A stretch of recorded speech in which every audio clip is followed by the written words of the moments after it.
My name is Lara, and I'm 20 years old. I live in a small house with my father, my stepmother, and my stepsister Mira. My real mother passed away when I was very young, leaving just memories behind. My father loved me deeply, but everything changed the day he remarried. My stepmother never liked me, but she adored Mira as if she were a princess. Mira rarely helped in anything. She spent her days chatting with friends, gaming, or browsing online shops. Yet my stepmother showered her with new clothes, shiny jewelry, and the best meals in the house. I, on the other hand, handled all the chores without a word. I cleaned the rooms, cooked meals, washed clothes, and even went to the nearby Ridgeway market for groceries. I carried heavy bags of food and water back home every single day. My body stayed tired, but I never complained, not even once. My stepmother never thanked me. Sometimes I felt like I didn't even exist. When I turned 18,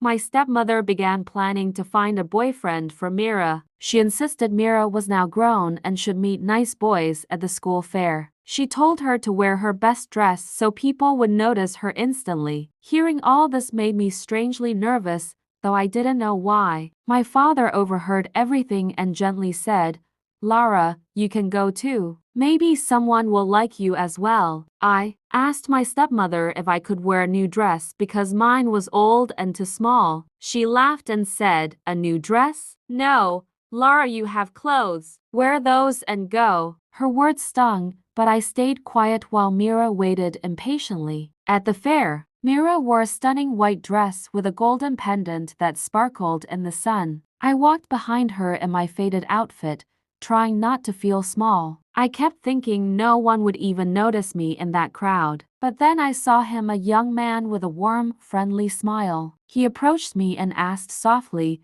"Hi, what's your name?" I was surprised but managed to whisper, "Lara." He smiled and said, "You seem really kind. I've seen how you help people." Mira frowned immediately and grabbed my wrist, saying we had to leave. He gave me one last smile before walking away, and something inside me felt different. A week later, my stepmother came up with a strange plan. "Mira will wear Lara's old dress, and Lara will wear Mira's new one," she announced. I didn't understand her intentions, but I had no choice except to agree. We returned to the fair, and this time I wore Mira's elegant dress along with her necklace. People actually noticed me. Some even whispered, "Who is she? She looks beautiful." The same young man approached with bright eyes and said, "You look incredible today." He asked if he could visit my home sometime to meet my family. Mira's face darkened with jealousy, and even my stepmother looked irritated. A few days later,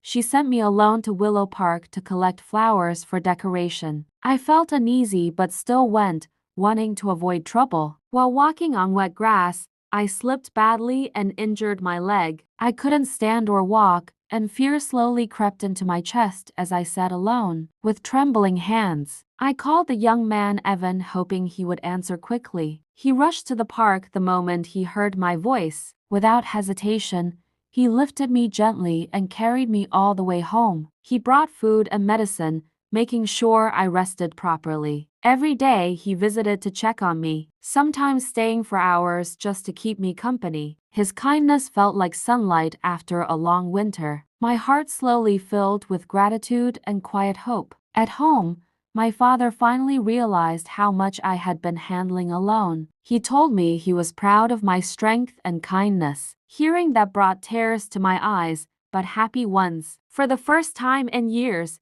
I felt truly seen. Meanwhile, my stepmother and Mira kept trying to make things harder for me. They ignored me, whispered about me, and spread little lies wherever they could. But I stopped letting their bitterness affect me. I focused on my studies and worked quietly toward my own future. Evan and I spent more time together, talking, laughing, and helping each other through small challenges. Our bond grew naturally, like two people who finally found a place they belonged. I realized one day that I had fallen completely in love with him. He cared for me in a way no one else ever had. One evening, my father arranged a small family gathering at home. My stepmother tried desperately to make Mira look perfect, while making me look unimportant. But when Evan arrived, His eyes went straight to me and he smiled warmly. He said, "Lara, I want to be with you. I like you for who you are." Hearing his words felt like the world had finally shifted in my favor. My father placed a gentle hand on my shoulder and said, "Lara,